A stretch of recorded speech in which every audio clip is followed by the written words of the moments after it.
Hello friends, നമ്മളിന്ന് discuss ചെയ്യുന്നത് ഇന്നലെ ഡിസ്കസ് ചെയ്ത ക്വസ്റ്റ്യൻ പേപ്പറിൻ്റെ ബാക്കിയാണ്. ഫസ്റ്റ് ക്വസ്റ്റ്യൻ നോക്കാം. കേരളത്തിൽ ആനമല, ഏലമല എന്നീ പേരുകളിൽ അറിയപ്പെടുന്ന ഭൂവിഭാഗം ഏത്? ആൻസർ ഓപ്ഷൻ എ, പശ്ചിമഘട്ടം. കേരളത്തിൽ ആനമല, ഏലമല എന്നീ പേരുകളിൽ അറിയപ്പെടുന്ന ഭൂവിഭാഗം പശ്ചിമഘട്ടമാണ്. അടുത്ത ക്വസ്റ്റ്യൻ, ഹോർത്തൂസ് മലബാറിക്കസ് എന്ന ഗ്രന്ഥത്തിൽ കേരളത്തിലെ എത്ര ഔഷധ സസ്യങ്ങളെക്കുറിച്ച് വിവരിച്ചിരിക്കുന്നു? ആൻസർ ഓപ്ഷൻ സി, 742 ഹോർത്തൂസ് മലബാറിക്കസിൽ കേരളത്തിലെ 742 ഔഷധ സസ്യങ്ങളെക്കുറിച്ചാണ് വിവരിച്ചിരിക്കുന്നത്.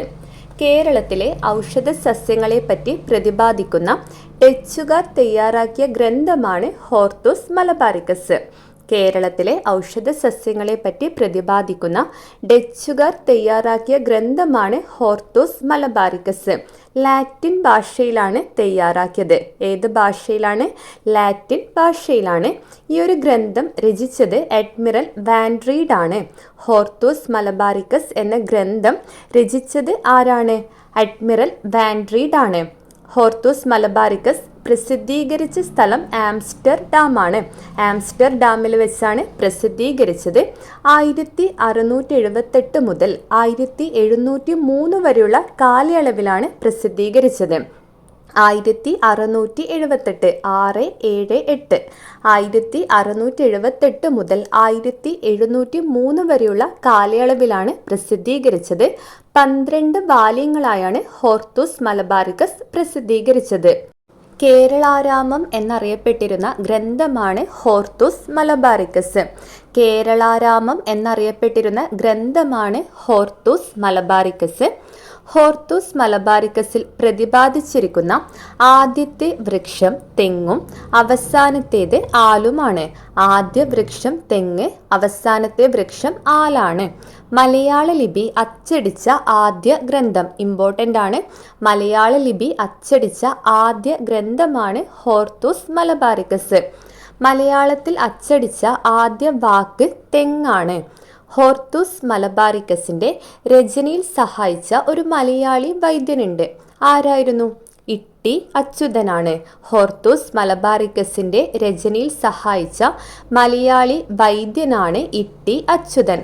അതുപോലെ തന്നെ ഹോർത്തൂസ് മലബാറിക്കസിൻ്റെ രചനയിൽ സഹായിച്ച ഗൗഡ സാരസ്വത ബ്രാഹ്മണരാണ് രംഗഭട്ട്, അപ്പുഭട്ട്, വിനായക ഭട്ട്.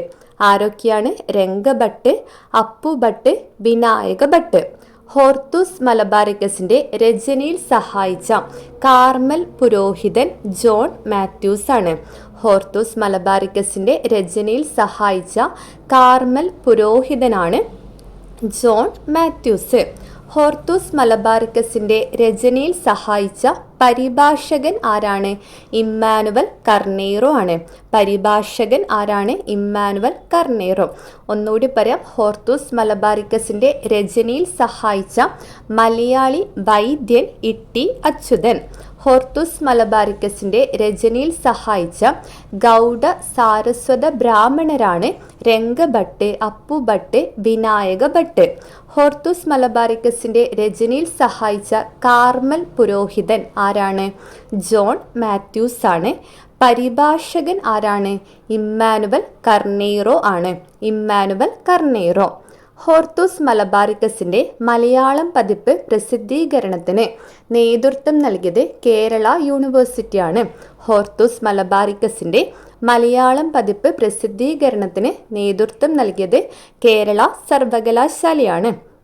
മലയാളത്തിലേക്ക് വിവർത്തനം ചെയ്തത് ആരാണ്? KS മണിലാൽ അഥവാ കാട്ടുങ്ങൽ സുബ്രഹ്മണ്യം മണിലാലാണ്. ഇമ്പോർട്ടൻ്റ് ആണ്. ഹോർത്തൂസ് മലബാറിക്കസ് മലയാളത്തിലേക്ക് വിവർത്തനം ചെയ്തത് കാട്ടുങ്ങൽ സുബ്രഹ്മണ്യം മണിലാൽ അഥവാ KS മണിലാൽ. അദ്ദേഹം 2025 ജനുവരി 1 അന്തരിച്ചത്. KS മണിലാൽ അന്തരിച്ച വർഷം എന്നാണ് 2025 ജനുവരി 1. KS മണിലാലിന് പത്മശ്രീ ലഭിച്ച വർഷം 2020. KS മണിലാലിന് പത്മശ്രീ ലഭിച്ചത് 2020. ഈ ഫാക്ട്സ് ഒക്കെ ഇമ്പോർട്ടൻ്റ് ആണ്. കേരളത്തിലെ ഔഷധ സസ്യങ്ങളെ പറ്റി പ്രതിപാദിക്കുന്ന ഡച്ചുകാർ തയ്യാറാക്കിയ ഗ്രന്ഥമാണ് ഹോർത്തൂസ് മലബാറിക്കസ്. അടുത്ത ക്വസ്റ്റ്യൻ, സുബ്രഹ്മണ്യ ഭാരതി ഏത് ഭാഷയിലെ സാഹിത്യകാരനാണ്? Answer option B Tamil. Subramanya Bharati Tamil സാഹിത്യകാരനാണ്. ഇത് SCERT ഫാക്റ്റാണ്. SCERTയിൽ അദ്ദേഹത്തിൻ്റെ കുറച്ച് കൃതികൾ പഠിക്കാൻ തന്നിട്ടുണ്ട്. ഏതൊക്കെയാണെന്ന് നോക്കാം. കളിപ്പാട്ട്, കണ്ണൻ പാട്ട്, കുയിൽപ്പാട്ട്, പാഞ്ചാലി ശബദം എന്നിവ സുബ്രഹ്മണ്യ ഭാരതിയുടെ കൃതികളാണ്. ഏതൊക്കെയാണ്? കളിപ്പാട്ട്, കണ്ണൻ പാട്ട്, കുയിൽപ്പാട്ട്, പാഞ്ചാലി ശബദം എന്നിവ സുബ്രഹ്മണ്യ ഭാരതി രചിച്ച കൃതികളാണ്. തമിഴ് സാഹിത്യകാരനാണ് സുബ്രഹ്മണ്യ ഭാരതി. അടുത്ത ക്വസ്റ്റ്യൻ, താഴെ തന്നിരിക്കുന്നവയിൽ വാണിജ്യ ബാങ്കുകളുടെ ഗണത്തിൽ പെടാത്തത് ഏത്? ആൻസർ ഓപ്ഷൻ ബി സഹകരണ ബാങ്ക്. ബാങ്കുകളെ തന്നെ നമുക്ക് വാണിജ്യ ബാങ്കുകൾ, സഹകരണ ബാങ്കുകൾ, വികസന ബാങ്കുകൾ, സവിശേഷ ബാങ്കുകൾ എന്നിങ്ങനെ തരംതിരിക്കാം. ഏതൊക്കെയാണ്? വാണിജ്യ ബാങ്കുകൾ, സഹകരണ ബാങ്കുകൾ, വികസന ബാങ്കുകൾ, സവിശേഷ ബാങ്കുകൾ എന്നിങ്ങനെ തരംതിരിക്കാം. അതിൽ വാണിജ്യ ബാങ്കുകളിൽ വരുന്നവയാണ് പൊതുമേഖലാ ബാങ്ക്, സ്വകാര്യ മേഖലാ ബാങ്ക്, വിദേശ ബാങ്ക്. ഏതൊക്കെയാണ്? വാണിജ്യ ബാങ്കുകളിൽ വരുന്നവയാണ് പൊതുമേഖലാ ബാങ്ക്, സ്വകാര്യ മേഖലാ ബാങ്ക്, വിദേശ ബാങ്ക് എന്നിവ. അടുത്ത ക്വസ്റ്റ്യൻ, കേരളത്തിലെ ഇപ്പോഴത്തെ സംസ്ഥാന കായിക വകുപ്പ് മന്ത്രി ആര്? Answer option A V Abdurahman. കേരളത്തിലെ ഇപ്പോഴത്തെ കായിക വകുപ്പ് മന്ത്രി ആരാണ്? വി അബ്ദുറഹ്മാനാണ്. മണ്ഡലം ഏതാണ്? താനൂർ ആണ്. വി അബ്ദുറഹ്മാൻ പ്രതിനിധീകരിക്കുന്ന മണ്ഡലം താനൂർ. ഓപ്ഷനിലുള്ള മറ്റ് മന്ത്രിമാരും വകുപ്പുകളും നോക്കാം. റോഷി അഗസ്റ്റിൻ ജലവിഭവ വകുപ്പ് മന്ത്രിയാണ്. റോഷി അഗസ്റ്റിൻ ജലവിഭവ വകുപ്പ് മന്ത്രിയാണ്. മണ്ഡലം ഇടുക്കിയാണ്. അഡ്വക്കേറ്റ് GR അനിൽ ഭക്ഷ്യവകുപ്പ് മന്ത്രിയാണ്. അഡ്വക്കേറ്റ് GR അനിലെ ഭക്ഷ്യവകുപ്പ് മന്ത്രിയാണ്. മണ്ഡലം ഏതാണ്? നെടുമങ്ങാട് ആണ്. അഡ്വക്കേറ്റ് GR അനിൽ പ്രതിനിധീകരിക്കുന്ന മണ്ഡലം ഏതാണ്? നെടുമങ്ങാട് മണ്ഡലമാണ്. പി പ്രസാദ് കൃഷി വകുപ്പ് മന്ത്രിയാണ്. പി പ്രസാദ് കൃഷി വകുപ്പ് മന്ത്രിയാണ്. മണ്ഡലം ചേർത്തലയാണ്. പി പ്രസാദ് പ്രതിനിധീകരിക്കുന്ന മണ്ഡലം ഏതാണ്? ചേർത്തല. വി അബ്ദുറഹ്മാൻ കായിക വകുപ്പ് മന്ത്രി. മണ്ഡലം താനൂർ. റോഷി അഗസ്റ്റിൻ ജലവിഭവ വകുപ്പ് മന്ത്രി. മണ്ഡലം ഇടുക്കിയാണ്. അഡ്വക്കേറ്റ് GR അനിൽ ഭക്ഷ്യവകുപ്പ് മന്ത്രിയാണ്. മണ്ഡലം നെടുമങ്ങാടാണ്. പി പ്രസാദ് കൃഷി വകുപ്പ് മന്ത്രിയാണ്. മണ്ഡലം ചേർത്തലയാണ്. അടുത്ത ക്വസ്റ്റ്യൻ, മുണ്ടക്കൈ ചൂരൽമല ഉരുൾപൊട്ടൽ ദുരന്തത്തെ തുടർന്ന് പ്രതിസന്ധിയിലായ വയനാട് ടൂറിസത്തെ തിരികെ പിടിക്കാൻ ടൂറിസം വകുപ്പ് ആരംഭിച്ച ക്യാമ്പയിൻ. ആൻസർ ഓപ്ഷൻ ബി എൻ്റെ കേരളം എന്നും സുന്ദരം. മുണ്ടക്കൈ ചൂരൽമല ഉരുൾപൊട്ടൽ ദുരന്തത്തെ തുടർന്ന് പ്രതിസന്ധിയിലായ വയനാട് ടൂറിസത്തെ തിരികെ പിടിക്കാൻ ടൂറിസം വകുപ്പ് ആരംഭിച്ച ക്യാമ്പയിൻ ഏതാണ്?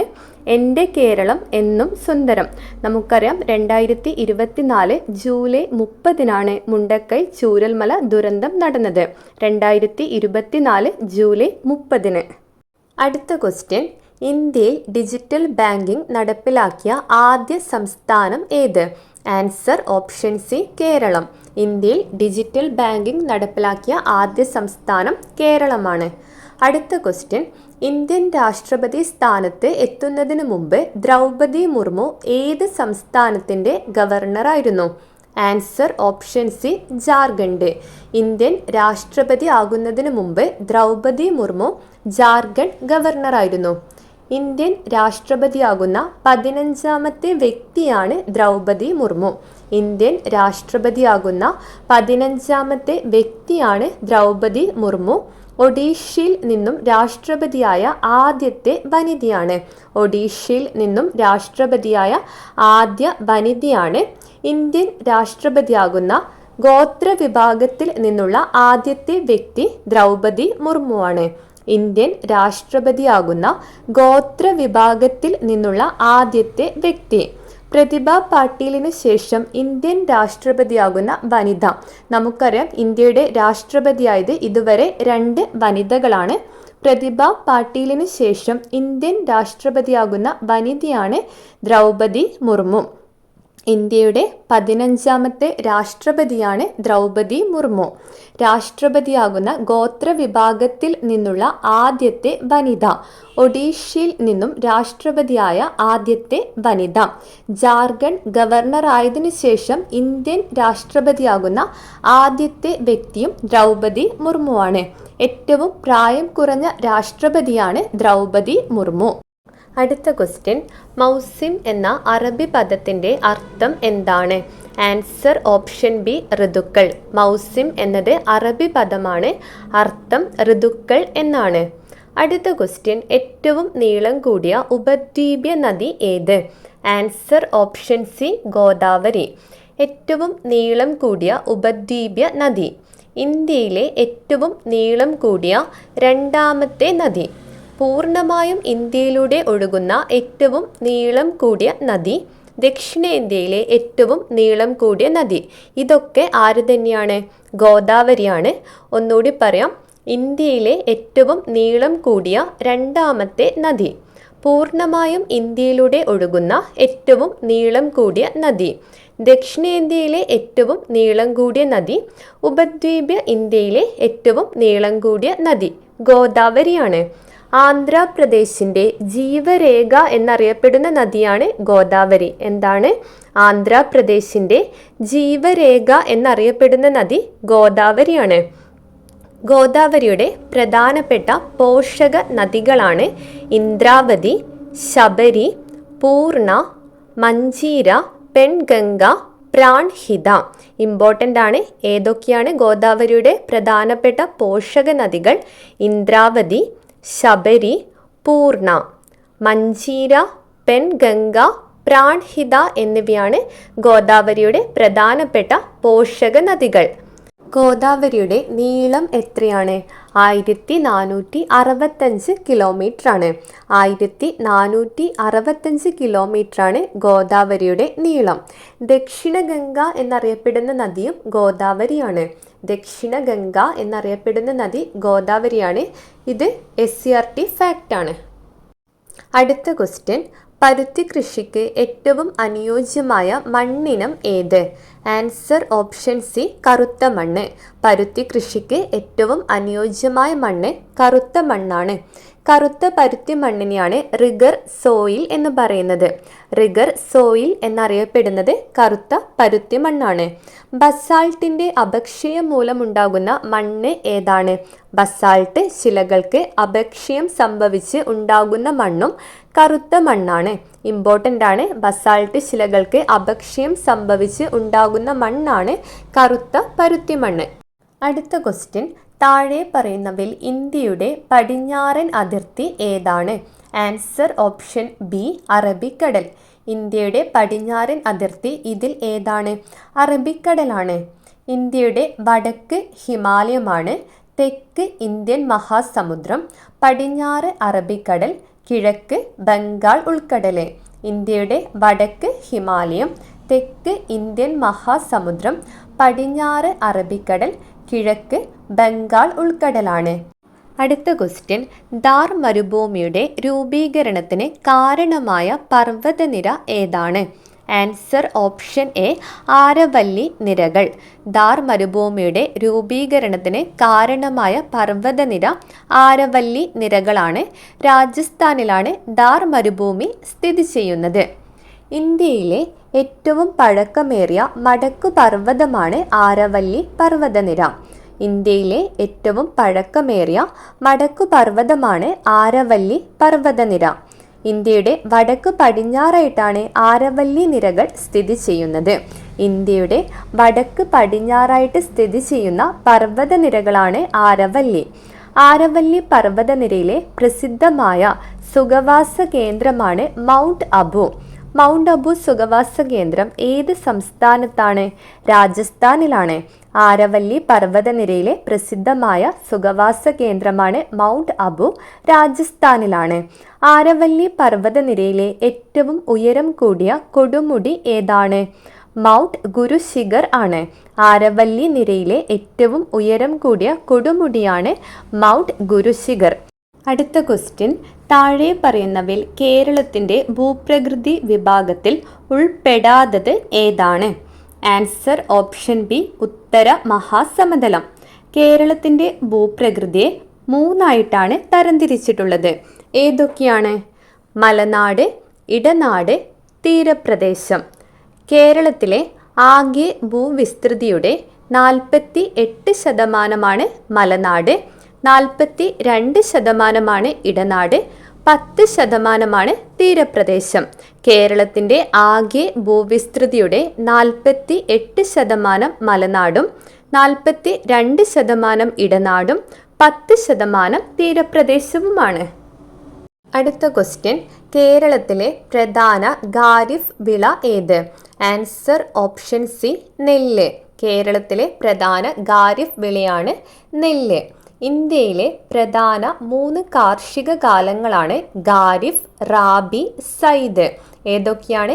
ഖാരിഫ്, റാബി, സൈദ്. ഖാരിഫ് വിളകൾ ഏതൊക്കെയാണ്?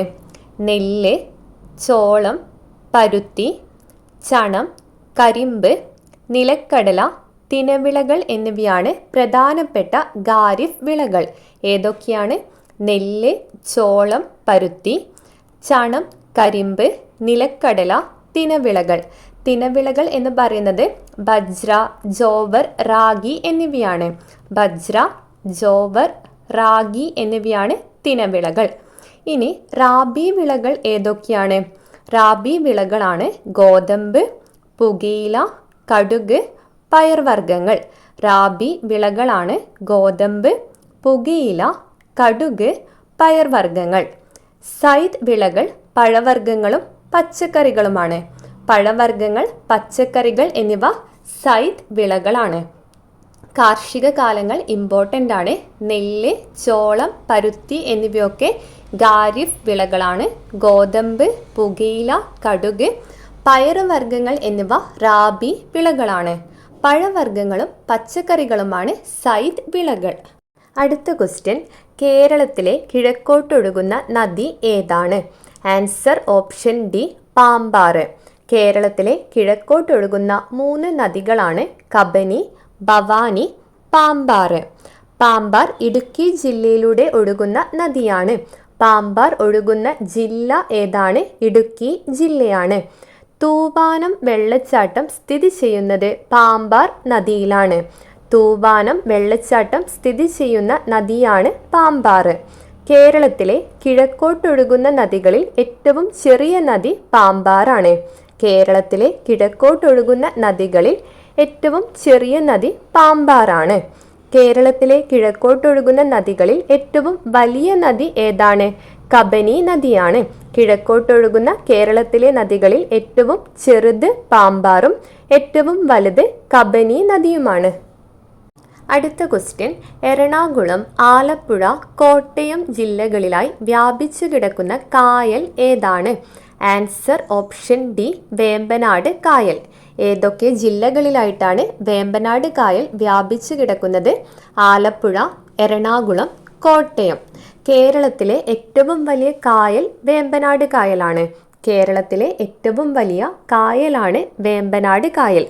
ഇന്ത്യയിലെ ഏറ്റവും നീളം കൂടിയ കായലും വേമ്പനാട് കായലാണ്. വൈക്കം ക്ഷേത്രം സ്ഥിതി ചെയ്യുന്നത് വേമ്പനാട് കായലിൻ്റെ തീരത്താണ്. വൈക്കം ക്ഷേത്രം സ്ഥിതി ചെയ്യുന്നത് വേമ്പനാട് കായലിൻ്റെ തീരത്താണ്. തണ്ണീർമുക്കം ബണ്ട് നിർമ്മിച്ചിരിക്കുന്നത് വേമ്പനാട് കായലിന് കുറുകിയാണ്. തണ്ണീർമുക്കം ബണ്ട് നിർമ്മിച്ചിരിക്കുന്നത് വേമ്പനാട് കായലിന് കുറുകിയാണ്. അഷ്ടമുടിക്കായൽ കേരളത്തിലെ ഏറ്റവും വലിയ 2ാമത്തെ കായലാണേത്? അഷ്ടമുടിക്കായൽ. കേരളത്തിലെ ഏറ്റവും വലിയ 2ാമത്തെ കായലാണ് അഷ്ടമുടിക്കായൽ. ആശ്രാമം കായൽ എന്നറിയപ്പെടുന്നത് അഷ്ടമുടിക്കായലാണ്. കൊല്ലം ജില്ലയിലാണ് അഷ്ടമുടിക്കായൽ. ആശ്രാമം കായൽ എന്നറിയപ്പെടുന്നത് അഷ്ടമുടിക്കായലാണ്. Gateway to the backwaters of Kerala എന്നറിയപ്പെടുന്നതും അഷ്ടമുടിക്കായലാണ്. Gateway to the backwaters of Kerala എന്നറിയപ്പെടുന്നതും അഷ്ടമുടിക്കായലാണ്. മൺട്രോ തുരുത്ത് സ്ഥിതി ചെയ്യുന്നത് അഷ്ടമുടിക്കായലിലാണ്. മൺട്രോ തുരുത്ത് ഏത് കായലിലാണ്? അഷ്ടമുടിക്കായലിലാണ്. കേരളത്തിലെ ഏറ്റവും വലിയ ശുദ്ധജല തടാകം ഏതാണ്? ശാസ്താംകോട്ട കായലാണ്. കേരളത്തിലെ ഏറ്റവും വലിയ ശുദ്ധജല തടാകമാണ് ശാസ്താംകോട്ട കായൽ. കായലുകളുടെ രാജ്ഞി എന്നറിയപ്പെടുന്നത് ശാസ്താംകോട്ട കായലാണ്. കായലുകളുടെ രാജ്ഞി എന്നറിയപ്പെടുന്നത് ശാസ്താംകോട്ട കായലാണ്.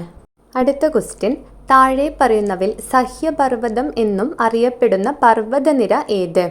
ആൻസർ ഓപ്ഷൻ എ പശ്ചിമഘട്ടം. സഹ്യപർവ്വതം, സഹ്യാദ്രി എന്നിങ്ങനെ അറിയപ്പെടുന്നത് പശ്ചിമഘട്ടമാണ്.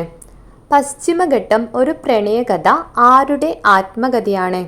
പശ്ചിമഘട്ടം ഒരു പ്രണയകഥ എന്നത് മാധവ് ഗാഡ്ഗിലിൻ്റെ ആത്മകഥയാണ്. മാധവ് ഗാഡ്ഗിലിൻ്റെ ആത്മകഥയാണ് പശ്ചിമഘട്ടം ഒരു പ്രണയകഥ. അടുത്ത ക്വസ്റ്റ്യൻ, തദ്ദേശ സ്വയംഭരണ സ്ഥാപനങ്ങൾ പിരിക്കുന്ന നികുതിക്ക് ഉദാഹരണം ഏത്?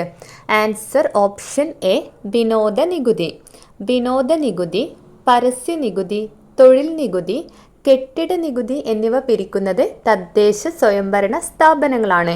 ഏതൊക്കെയാണ്? വിനോദ നികുതി, പരസ്യ നികുതി, തൊഴിൽ നികുതി, കെട്ടിട നികുതി എന്നിവ പിരിക്കുന്നത് തദ്ദേശ സ്വയംഭരണ സ്ഥാപനങ്ങളാണ്. ഭൂനികുതി സംസ്ഥാന സർക്കാരാണ് ചുമത്തുന്നത്. ഭൂനികുതി ചുമത്തുന്നത് ആരാണ്? സംസ്ഥാന സർക്കാരാണ്. കോർപ്പറേറ്റ് നികുതി കേന്ദ്ര ഗവൺമെൻറ്റാണ് ചുമത്തുന്നത്. കോർപ്പറേറ്റ് നികുതി കേന്ദ്ര ഗവൺമെൻറ്റാണ് ചുമത്തുന്നത്. ഭൂനികുതി സംസ്ഥാന സർക്കാരാണ്. അടുത്ത ക്വസ്റ്റ്യൻ, സിംഹവാലൻ കുരങ്ങുകൾ സംരക്ഷിക്കപ്പെടുന്ന സൈലന്റ് വാലി ദേശീയോദ്യാനം ഏത് ജില്ലയിലാണ്? Answer option D Palakkad. Silent Valley ദേശീയോദ്യാനം പാലക്കാട് ജില്ലയിലാണ്. സൈലന്റ് വാലിയുമായി ബന്ധപ്പെട്ട ഇമ്പോർട്ടൻറ്റ് ഫാക്ട്സ് ഒക്കെ നമ്മൾ കഴിഞ്ഞ ക്വസ്റ്റ്യൻ പേപ്പറിലെല്ലാം ഡിസ്കസ് ചെയ്തതാണ്. എന്നാലും പ്രധാനപ്പെട്ട പോയിന്റ്സ് ഒന്നുകൂടി നോക്കാം. സൈലന്റ് വാലി ദേശീയോദ്യാനം പാലക്കാട് ജില്ലയിലെ മണ്ണാർക്കാട് താലൂക്കിലാണ്. സൈരന്ധ്രി വനം എന്നറിയപ്പെടുന്ന ദേശീയോദ്യാനമാണ് സൈലന്റ് വാലി. സൈരന്ധ്രി വനം എന്നറിയപ്പെടുന്ന ദേശീയോദ്യാനമാണ് സൈലന്റ് വാലി. നീലഗിരി ബയോസ്ഫിയർ റിസർവിൻ്റെ ഭാഗമായ ദേശീയോദ്യാനമാണ് സൈലന്റ് വാലി. പാലക്കാട് ജില്ലയിലെ നിത്യഹരിത വനമാണ്. പാലക്കാട് ജില്ലയിലെ നിത്യഹരിത വനമാണ് സൈലന്റ് വാലി.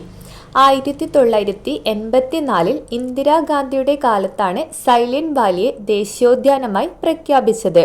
1984 ഇന്ദിരാഗാന്ധിയുടെ കാലത്താണ് സൈലന്റ് വാലിയെ ദേശീയോദ്യാനമായി പ്രഖ്യാപിച്ചത്. സൈലന്റ് വാലി ദേശീയോദ്യാനം ഉദ്ഘാടനം ചെയ്തത് തൊട്ടടുത്ത വർഷമാണ്. 1985 സെപ്റ്റംബർ 7 രാജീവ് ഗാന്ധിയാണ് ഉദ്ഘാടനം ചെയ്തത്. സൈലന്റ് വാലി ദേശീയോദ്യാനം ഉദ്ഘാടനം ചെയ്തത് രാജീവ് ഗാന്ധിയാണ്. 1985 സെപ്റ്റംബർ 7 അടുത്ത ക്വസ്റ്റ്യൻ ക്യാൻസൽഡ് ആണ്. അടുത്ത ക്വസ്റ്റ്യൻ, ജലസ്രോതസ്സുകളെ സംരക്ഷിക്കുന്നതിനുള്ള ഹരിത കേരളം മിഷൻ പദ്ധതി താഴെ കൊടുത്തിട്ടുള്ളവയിൽ ഏതാണ്? ആൻസർ ഓപ്ഷൻ സി ഇനി ഞാൻ ഒഴുകട്ടെ. ജലസ്രോതസ്സുകളെ സംരക്ഷിക്കുന്നതിനുള്ള ഹരിത കേരളം മിഷൻ പദ്ധതിയാണ് ഇനി ഞാൻ ഒഴുകട്ടെ. അടുത്ത ക്വസ്റ്റ്യൻ, ഭക്ഷ്യ സ്വയം പര്യാപ്തത എന്ന ലക്ഷ്യത്തോടെ കേരളത്തിൽ നിലവിൽ വന്ന പദ്ധതിയുടെ പേരെന്ത്? Answer option B Subhiksha Keralam. ഭക്ഷ്യ സ്വയം പര്യാപ്തത എന്ന ലക്ഷ്യത്തോടെ കേരളത്തിൽ നിലവിൽ വന്ന പദ്ധതിയാണ് സുഭിക്ഷ കേരളം. അടുത്ത ക്വസ്റ്റ്യൻ, 2020 ക്രിക്കറ്റ് ചരിത്രത്തിൽ സെഞ്ചുറി നേടുന്ന ഏറ്റവും പ്രായം കുറഞ്ഞ താരം ആരാണ്?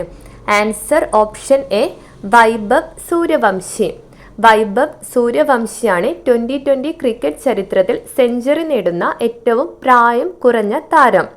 IPL രാജസ്ഥാന്റെ താരമാണ് വൈഭവ് സൂര്യവംശി. ബീഹാർ സ്വദേശിയാണ്. IPL രാജസ്ഥാന്റെ താരമാണ് വൈഭവ് സൂര്യവംശി. ബീഹാർ സ്വദേശിയാണ്. അടുത്ത ക്വസ്റ്റ്യൻ ക്യാൻസൽഡ് ആണ്. ചലച്ചിത്ര രംഗത്തെ സമഗ്ര സംഭാവനയ്ക്ക് നൽകുന്ന JC ഡാനിയൽ പുരസ്കാരം ലേറ്റസ്റ്റ് ആയിട്ട് നൽകിയത് 2022 അത് ലഭിച്ചതാർക്കാണ്? TV ചന്ദ്രനാണ്. ചലച്ചിത്ര രംഗത്തെ സമഗ്ര സംഭാവനയ്ക്ക് നൽകുന്ന JC ഡാനിയൽ പുരസ്കാരം 2022 ലഭിച്ചത് ആർക്കാണ്? TV ചന്ദ്രനാണ്. ഇത്രയാണ് നമ്മൾ ഇന്നത്തെ ക്ലാസ്സിൽ നോക്കുന്നത്. ബാക്കി ക്വസ്റ്റ്യൻസ് നാളത്തെ ക്ലാസ്സിൽ ഡിസ്കസ് ചെയ്യാം. താങ്ക്